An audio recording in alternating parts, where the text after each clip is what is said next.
So welcome to the third lecture of surface chemistry and today's topic is catalysis.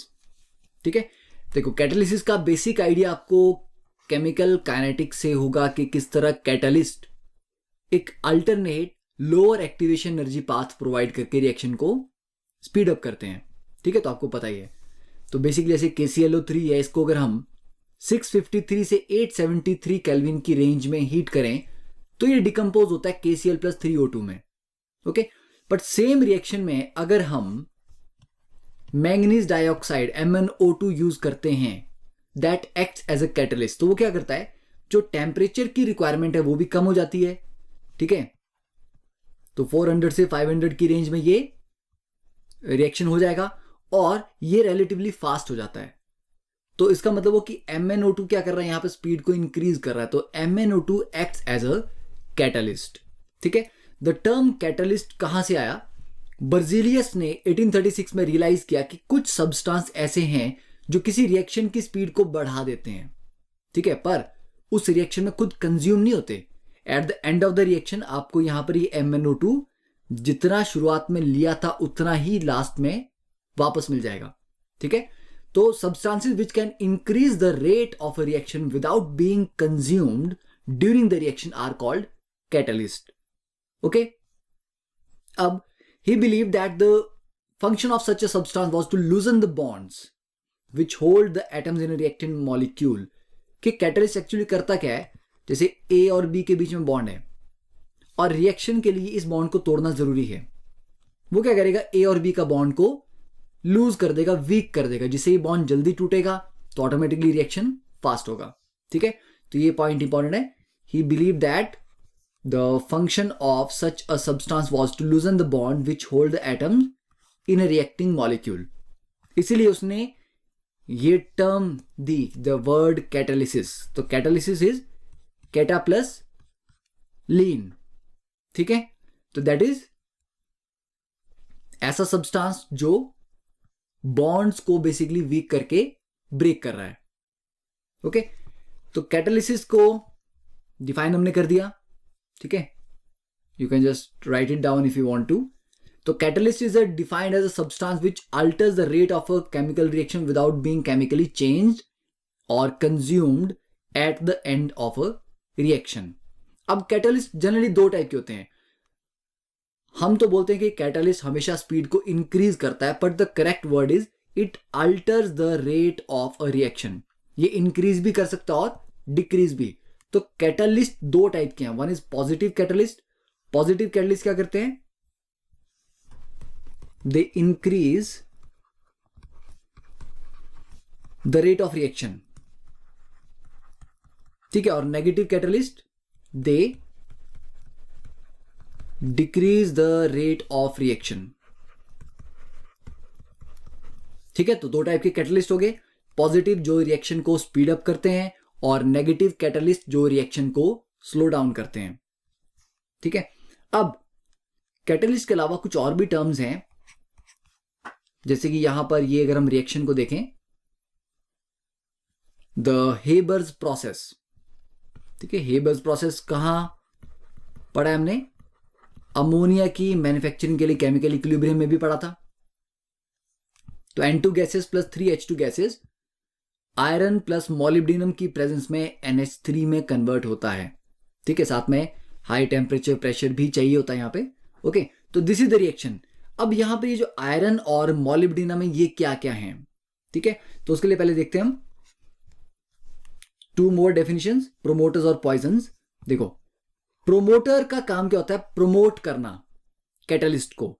तो these are the substances that enhance the activity of a catalyst. पर promoter अपने आप कुछ नहीं कर सकता. मतलब अगर आप अकेला प्रोमोटर डाल दो रिएक्शन में तो that is not going to make any difference in the rate of the reaction. वो कैटलिस्ट को ही अफेक्ट करता है. For this we can have a funny example जिसे आपको याद शायद रहेगा. ठीक है, this is example I generally given to in my classes. Suppose let us take your example, you are a player. ठीक है, आप एक स्पोर्ट्स पर्सन है एंड यू प्ले फुटबॉल. तो एक्चुअली आज आपका मैच है ठीक है, आप मैच खेल रहे हो तो आप मैच में अच्छा परफॉर्म कर रहे हो, you are a good player, पर imagine your girlfriend is also sitting and watching the match, ठीक है, तो definitely that will increase your performance, definitely pressure तो रहेगा, ठीक है, तो उसकी प्रेजेंस से आपकी जो परफॉर्मेंस है या जो एक्टिविटी है वो बढ़ेगी। पर अगर हम बोलेंगे सिर्फ गर्लफ्रेंड को भी बिठा रखो and you come out of the game, तो कुछ होगा नहीं। तो you are the catalyst and your girlfriend और योर फ्रेंड और योर रिलेटिव जो भी वहां पर देख रहा है आपके साथ match, they act as the promoter. तो प्रोमोटर अपने आप कुछ नहीं कर सकता, ठीक है, they have the promoter has no और लिटल कैटालिटिक इफेक्ट। ओके, तो आई थिंक अब आपको प्रोमोटर कभी नहीं भूलेगा। Then we have a term poison. Poison नाम से एक समझ आ रहा है कि ऐसा सब्सटेंस जो कैटलिस्ट की एक्टिविटी को डिक्रीज कर दे या खत्म कर दे, ठीक है। फॉर एग्जांपल ये जो हेबर्स प्रोसेस था, इसमें अगर आप कार्बन मोनोऑक्साइड इंट्रोड्यूस कर दो या H2S इंट्रोड्यूस कर दो तो that reduces the activity of the catalyst और फाइनली रिएक्शन को ये स्टॉप कर देते। तो they act as poison for the iron catalyst. तो अब ये तो पता लग गया आपको कि यहां पर जो आयरन है इसका काम है कैटलिस्ट का। तो मॉलिब्डेनम को क्यों यूज कर रहे हैं हम? मॉलिब्डेनम एक्ट्स एज प्रोमोटर, ठीक है। So now you can note it down. अब next is types of catalysis. तो कैटालिसिस दो टाइप का होता है, होमोजीनियस एंड हिट्रोजीनियस। होमोजीनियस जब रिएक्टेंट और कैटलिस्ट सारे सेम फेज में होते हैं, ठीक है, कि रिएक्टेंट और कैटलिस्ट या तो दोनों लिक्विड में होंगे या तो दोनों सॉलिड में होंगे या दोनों गैसेस में होंगे। जब रिएक्टेंट और कैटलिस्ट डिफरेंट फेज में हो then it is called heterogeneous catalysis. For example देखो 2SO2 gases plus O2 gases gives you 2SO3 gases. NO यहां पर नाइट्रिक ऑक्साइड, ठीक है, सॉरी नाइट्रस ऑक्साइड यहां पे क्या है, इट इज द कैटलिस्ट, ठीक है। तो ये कैटलिस्ट भी गैसेस फेज में है और रिएक्टेंट भी गैसेस फेज में है, तो ये हुआ होमोजीनियस कैटालिसिस। नेक्स्ट एग्जांपल में ये भी एक्वस है, ये भी लिक्विड और ये भी एक्वस है, तीनों सेम फेज में है, ये भी होमोजीनियस। नेक्स्ट में ये लिक्विड है, ये भी एक्वस है, होमोजीनियस, ठीक है। तो होमोजीनियस कैटालिसिस के ये 3 एग्जांपल हो गए, ठीक है। You can note it down और इसको डायरेक्टली आप एनसीईआरटी से भी लिख सकते हो। अब नेक्स्ट एग्जांपल, यहां पर SO2 गैस है, O2 भी गैस है, पर प्लेटिनम सॉलिड में है, तो कैटालिस्ट का फेज डिफरेंट है और रिएक्टेंट का फेज डिफरेंट है। इन बाकी के रिएक्शन में भी रिएक्टेंट अलग अलग फेज में और कैटालिस्ट डिफरेंट फेज में। तो these are examples of heterogeneous catalysis. Okay. अब next, the characteristics of catalytic reactions.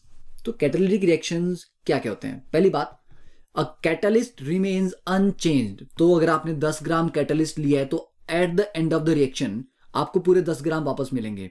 हाँ, डिफरेंस ये हो सकता है कि जो 10 ग्राम थे उसकी जो फिजिकल अपीयरेंस है वो थोड़ी सी चेंज हो जाए।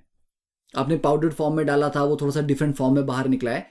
केमिकल कॉम्पोजिशन सेम होगी पर जो फिजिकल अपीयरेंस है वो थोड़ा सा डिफर कर सकती है, ठीक है, पर they remain unchange in mass and chemical composition. Second, थोड़ा सा कैटलिस्ट काफी होता है किसी भी रिएक्शन को कैटलाइज करने के लिए, आपको बहुत ज्यादा अमाउंट में नहीं चाहिए। तो small quantity of catalyst is generally sufficient to catalyse relatively large amount of reactants. Okay, you don't need to put bigger amounts of catalyst into the reaction. And a catalyst is more effective when finally divided, क्योंकि जब finally divided होगा, powdered form में होगा, then we get more surface area, और surface area ज़्यादा होगा तो obviously बात उसकी activity बढ़ेगी, active sites बढ़ जाएंगी, ठीक है। A catalyst cannot in general initiate a reaction. Catalyst reaction को start नहीं कर सकता, सिर्फ speed up कर सकता है। तो अगर कोई ऐसा रिएक्शन है जो हो ही नहीं सकता, पॉसिबल ही नहीं है, तो ऐसा नहीं होगा कि कैटलिस्ट डालने से वो स्टार्ट हो जाएगा, ठीक है। It can only speed up एक रनिंग रिएक्शन को स्पीड अप कर सकता है, ठीक है, जो रिएक्शन हो ही नहीं सकता उसको स्टार्ट नहीं करवा सकता।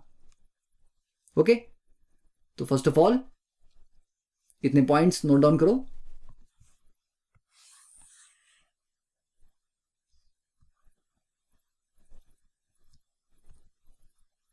Okay, now next one, a catalyst doesn't affect the final position of equilibrium, it just alters the time taken to reach the equilibrium. For example, यहां पे if we have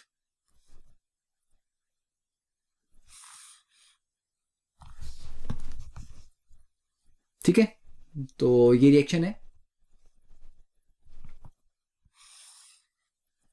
एंड यहां पे अब रिएक्शन में starting जब आप करोगे, मान लो आप ए से बी बना रहे हो, तो स्टार्टिंग में ए की मैक्सिमम वैल्यू होगी, मान लो 100% ए है, बी क्या होगा 0 होगा, तो जब स्टार्ट करोगे तो रिएक्टेंट मैक्सिमम होंगे, ठीक है, दिया आगे कंसंट्रेशन वर्सेस टाइम। तो नॉर्मल जो रिएक्शन था वो इस तरह से रिएक्टेंट घटते जाएंगे घटते जाएंगे घटते जाएंगे और फाइनली उनकी कंसंट्रेशन फ्लैट हो जाएगी, ठीक है।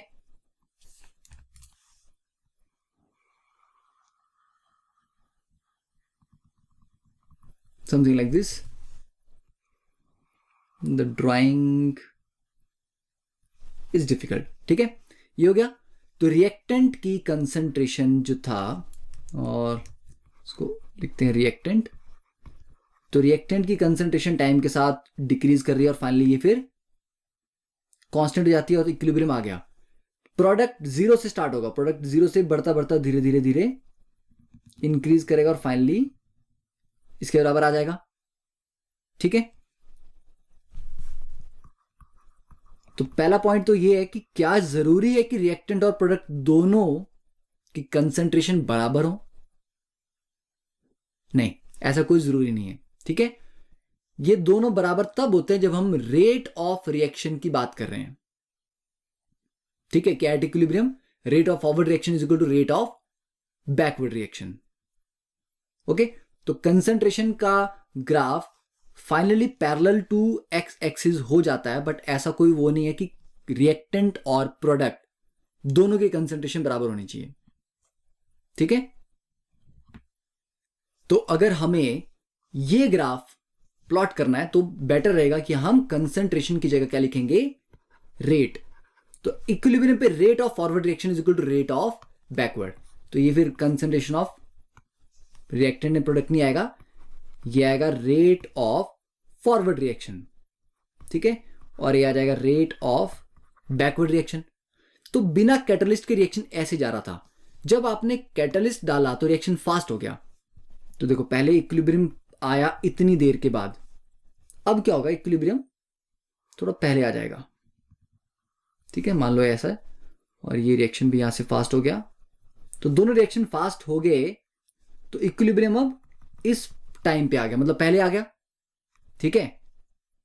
अब अगर आप कंसंट्रेशन का ग्राफ भी ड्रॉ करना चाहते हैं तो भी क्या होगा, मान लो ये रिएक्टेंट था और ये प्रोडक्ट है, तो पहले इक्विलिब्रियम ऑलमोस्ट इस टाइम पे आ रहा है, अब हो सकता है कि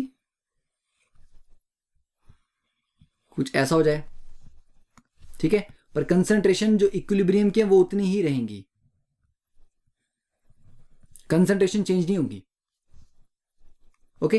तो a catalyst doesn't affect the final position of equilibrium, पहले जो इक्विलिब्रियम कांस्टेंट था के, अब भी के की वैल्यू उतनी ही रहेगी, तो इक्विलिब्रियम कांस्टेंट चेंज नहीं होता, इक्विलिब्रियम पे जो कंसंट्रेशन आती हैं रिएक्टेंट्स और प्रोडक्ट्स की वो चेंज नहीं होती, सिर्फ पहले आपको ज्यादा टाइम लग रहा था इक्विलिब्रियम पे पहुंचने के लिए, now you will reach the equilibrium faster earlier, okay. And next is the rate of reaction is maximum at a particular temperature called optimum temperature. जैसे कि घर में दही जमाते हैं जब, तो एक सर्टेन टेम्परेचर की कंडीशन चाहिए होती है, अगर वो ना हो तो प्रॉपर वो दही नहीं जमता, ठीक है। तो एक पर्टिकुलर रिएक्शन है जिसको एक कैटलाइज कर रहे हैं कुछ एंजाइम और एक पर्टिकुलर टेम्परेचर चाहिए, अगर हम रिएक्शन को एक ऑप्टिमम टेम्परेचर, देखो ऑप्टिमम टेम्परेचर हर रिएक्शन का डिफरेंट होगा, ठीक है, पर अगर उस रिएक्शन को उसके ऑप्टिमम टेम्परेचर रेंज में करवाया जाए तो कैटलिस्ट सबसे अच्छा काम करता है। तो ऐसे नहीं कि कैटलिस्ट को आप किसी भी टेम्परेचर पे रखो वो अच्छा काम करेगा।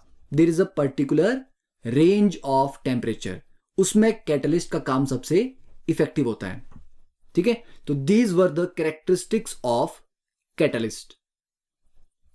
अब next is another type of catalysis, that is auto catalysis. ये थोड़ा सा डिफरेंट है और ये थोड़ा सा इंपॉर्टेंट भी है। ऑटो कैटालिसिस क्या होता है? मान लो कोई रिएक्शन हो रहा था, A gives you B plus C, ठीक है, रिएक्शन स्टार्ट हुआ और ये जो बी है ये रिएक्शन को कैटलाइज कर सकता है, पर जब रिएक्शन स्टार्ट किया आपने तब बी तो जीरो था, बी तो बना ही नहीं, अभी सिर्फ ए था, तो स्टार्टिंग में रिएक्शन बड़ा स्लो रहेगा, पर धीरे धीरे जैसे जैसे बी बनता जाएगा ये एज अ कैटलिस्ट काम करेगा रिएक्शन के लिए, तो रिएक्शन को स्पीड अप करेगा। तो जब रिएक्शन के प्रोडक्ट में से कोई एक प्रोडक्ट एज अ कैटलिस्ट काम करता है, that is called auto catalysis. कि हमें बाहर से कैटलिस्ट डालने की जरूरत नहीं पड़ी, एक प्रोडक्ट ही एज अ कैटलिस्ट काम कर रहा है। तो when one of the products of the reaction itself acts as a catalyst for that reaction, then it is called auto catalysis, ठीक है। और इसका एग्जांपल है जैसे कि अगर हम एस्टर ले लें,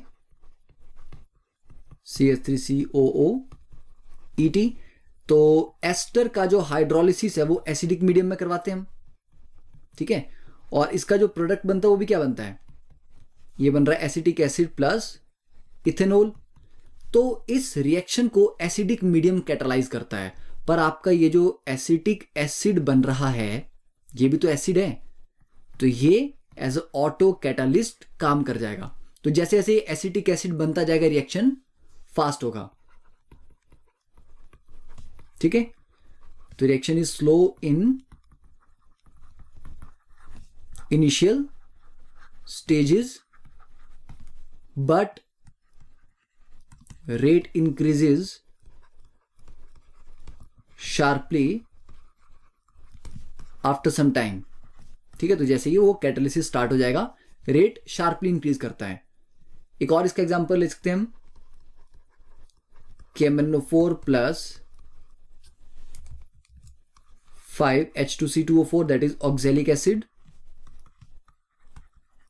plus sulphuric acid gives you 2MnSO4, this is the auto catalyst, ठीक है, plus K2SO4 plus 10CO2 plus 8H2O।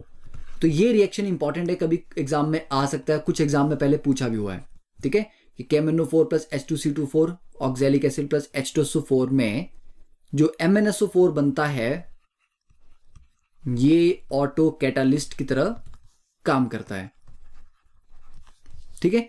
और अगर हम प्रोग्रेस ऑफ रिएक्शन को टाइम के साथ प्लॉट करें तो स्टार्टिंग में रिएक्शन स्लो होगा, फिर एकदम से स्पीड पकड़ता है, फिर उसका फिर से ये स्लो हो जाता है, क्योंकि तब रिएक्शन ऑलमोस्ट अपनी कंप्लीशन पे आ जाएगा, ठीक है। तो हम बोलते हैं कि ये वो टाइम है जहां से ऑटो कैटालिसिस ऑलमोस्ट स्टार्ट हो रहा है, okay. Now note it down. अब नेक्स्ट इज इंड्यूस्ड कैटालिसिस। देखो इंड्यूस करना क्या होता है कि यहां पर एक फिनोमेना हो रहा है और उसके पड़ोस में वो चीज स्टार्ट हो गई।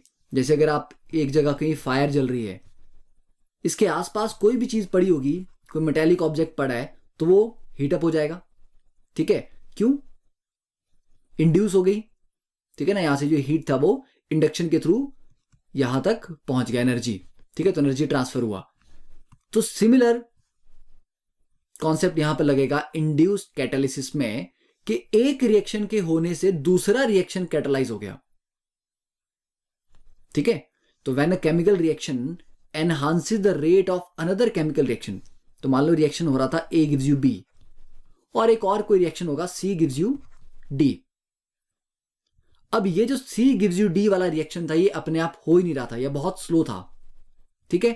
पर जैसे ही A गिव्स यू B वाले रिएक्शन, मतलब ये वाला मिक्सचर हमने इसके साथ रखा, तो ये रिएक्शन भी हो गया और उसके साथ ये भी हो गया, तो इस रिएक्शन के होने से ये रिएक्शन स्पीड अप हो गया, ठीक है। तो when one chemical reaction enhances the speed of another chemical reaction, this is called induced catalysis. Okay, for example, sodium arsenite है Na3ASO3, ये नॉर्मली एयर में ऑक्सीडाइज नहीं होता, पर अगर हम Na2SO3 प्लस Na3ASO3 दोनों का मिक्सचर लें, ठीक है, और फिर उसके थ्रू एयर पास करें, तो दोनों ही ऑक्सीडाइज हो जाते हैं। तो सोडियम आर्सेनाइट अकेला ऑक्सीडाइज नहीं हो रहा था, पर जब इसको Na2SO3 के साथ रखा गया तब दोनों ऑक्सीडाइज हो गए, ठीक है। And the reaction is Na2SO3 जो ऑक्सीडाइज होगा तो ऑब्वियसली बात है Na2SO4 बनेगा, और Na3ASO3 भी ऑक्सीडाइज होके Na3ASO4, ठीक है। तो this is the induced catalysis. Okay, now pause the video and note it down. अब next is the adsorption theory of heterogeneous catalysis. तो कैटालिसिस की दो थ्योरी थी, एक थी ओल्ड एड्सॉर्प्शन थ्योरी और एक थी intermediate compound formation theory. Okay, तो जो इंटरमीडिएट कंपाउंड फॉर्मेशन थ्योरी थी और ओल्ड एड्सॉर्प्शन थ्योरी थी, दोनों को मिक्स करके बनी modern adsorption theory of heterogeneous catalysis, ठीक है। इंटरमीडिएट वाली थ्योरी तो आपने केमिकल काइनेटिक्स में पढ़ी हुई है कि इंटरमीडिएट बनता है फिर वो टूटता है, ओके। अब एड्सॉर्प्शन, मॉडर्न एड्सॉर्प्शन थ्योरी क्या बोलती है, देखो इसमें स्टेजेस हैं। पहला, this is the catalyst surface having free valencies. Free valency मतलब ये जो एटम था इधर बॉन्डेड है इधर बॉन्डेड है, पर इधर कोई नहीं है, तो ये वाली एक फ्री वैलेंस है, ये वाली भी एक फ्री वैलेंस है, ठीक है। ये सरफेस वाले एटम्स हैं, इसके ऊपर ये वाली फ्री वैलेंस है, ये फ्री वैलेंस है। तो कैटालिस्ट के सरफेस पे बहुत सारी फ्री वैलेंसीज होती हैं जिन पे आके रिएक्टेंट मॉलिक्यूल अटैच हो जाते हैं या एड्सॉर्ब हो जाते हैं, ओके।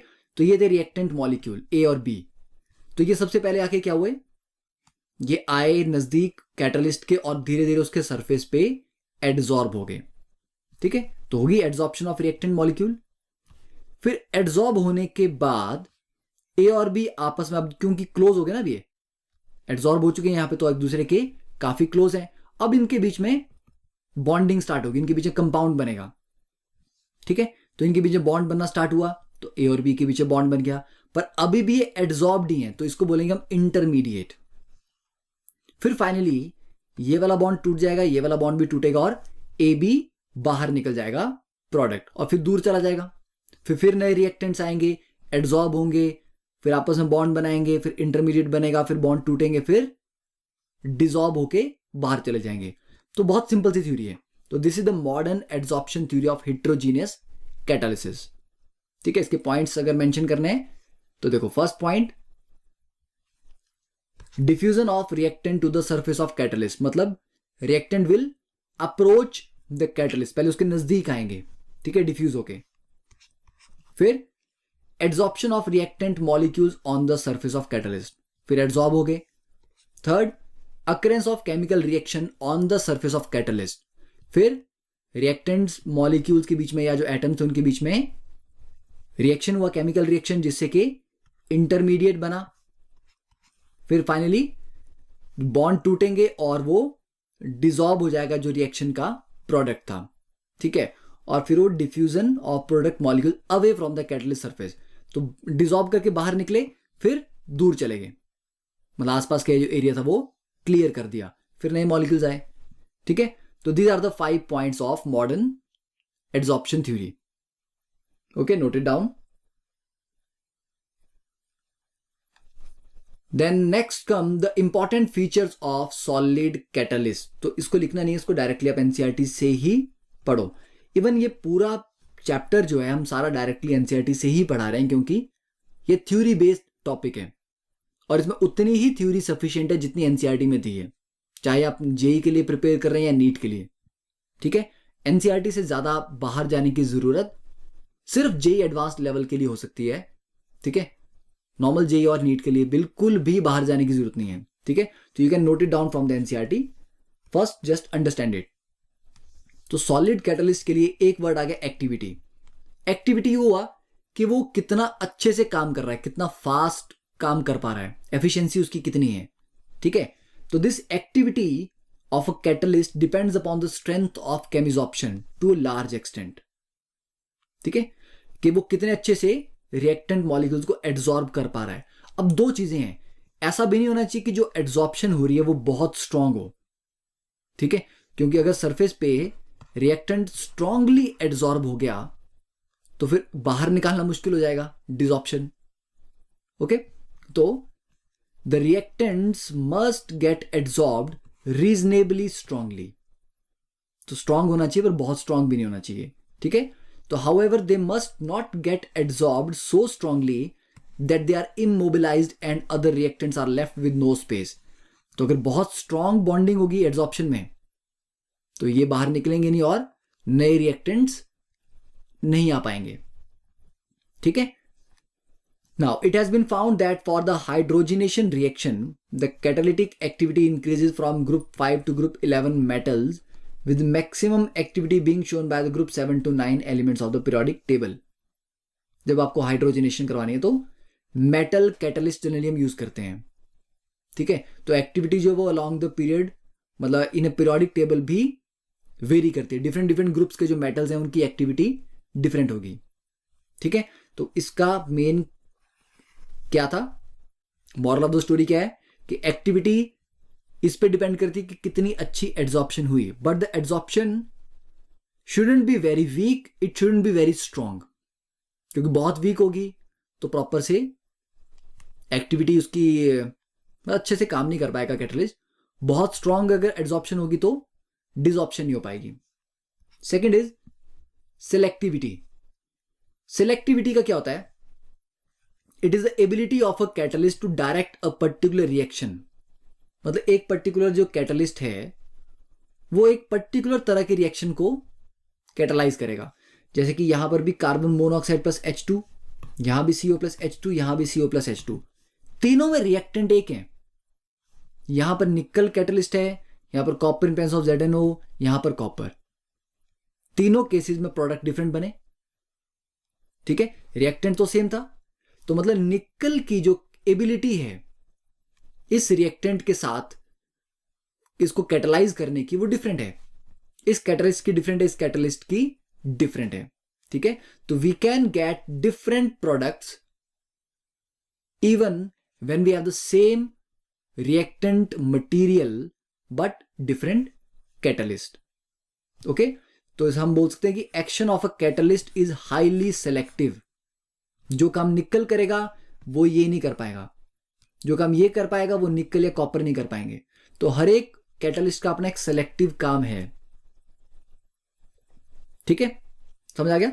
तो it means that a substance which acts as a catalyst in one reaction may fail to catalyse another. तो एक रिएक्शन के कैटलिस्ट को दूसरे रिएक्शन में एज अ कैटलिस्ट नहीं यूज किया जा सकता। They are very very selective. Clear. अब नेक्स्ट इज, ये आपको नोट डाउन करना, some important processes and their catalyst. जैसे हेबर प्रोसेस है। ठीक है, तो हेबर प्रोसेस में कौन रिएक्ट करता है आपस में, आपको यहां पर जगह छोड़ी है इसके लिए कि रिएक्शन भी मेंशन करना है। ठीक है, तो देखो हेबर प्रोसेस में क्या होता है, nitrogen gas plus 3H2 gas gives you 2NH3। ठीक है, this is for the commercial preparation of ammonia. तो यहां पर जो कैटलिस्ट है that is finely divided iron और molybdenum as a promoter, 200 atmosphere pressure और 450 to 500 degree Celsius temperature.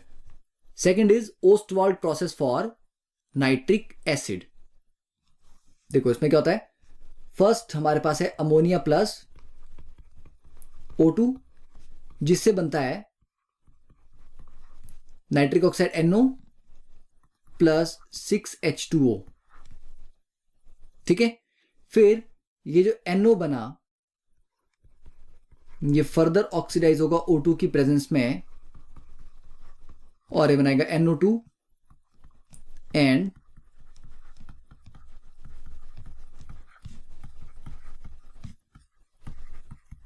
this reaction finally leads to the formation of HNO3, ठीक है। तो this is the Ostwald process. The catalyst is platinized asbestos at 300 degree Celsius. फिर आता contact process, काफी important है for the manufacture of H2SO4। तो sulphur dioxide plus O2 gives you sulphur trioxide और this SO3 combines with H2SO4 to gives you H2S2O7। H2S2O7 को क्या बोलते हैं हम? ओलियम या फ्यूमिंग H2SO4, ठीक है। और SO3 को वाटर से मिक्स करते हैं तो क्या मिलता है? H2SO4। Then the lead chamber process for manufacture of H2SO4, ठीक है। तो लेड चैम्बर वाले प्रोसेस में बस कैटलिस्ट का डिफरेंस है, 2SO3 और SO3 प्लस H2O देता है H2SO4 और H2SO4 में ज्यादा SO3 डिसॉल्व हो जाए तो बन जाता है H2S2O7, ठीक है। या H2S2O7 को भी डाइल्यूट कर लो पानी डाल के तो वापस से वो H2SO4 जनरेट करता है, ठीक है। तो दीज आर द कैटलिस्ट। तो ये आपने नोट भी करना है और इनको याद भी करना है। अब next is the shape selective catalysis by zeolites. तो जियोलाइट्स वर्ड आई थिंक पहले भी कहीं सुना हुआ है ना। तो देखो जियोलाइट्स क्या होते हैं, इस तरह का कुछ स्ट्रक्चर है।